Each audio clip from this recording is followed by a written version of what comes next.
আসসালামু আলাইকুম, ভালো আছেন সবাই। রোদ্দুরে চলে আসলাম।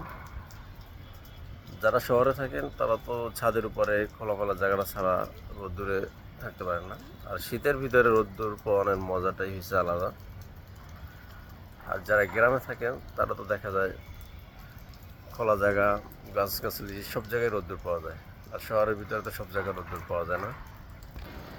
আর রোদ্দুর পাওয়ানোর মজাটাই হচ্ছে আলাদা শীতের ভিতরে।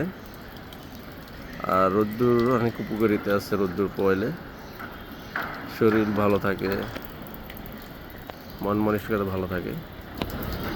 যারা সবসময় শহরে থাকে তারা তো দেখা যায় রোদ্দুর পায় না, অনেক সময় অনেক সমস্যা হয় শরীরে। আর শীতের ভিতরে রোদ্দুর পোয়ানোর মজা আলাদা। শীতের ভিতরে আমরা সবাই খুব ভালো লাগবে, শরীর সুস্থ থাকবে।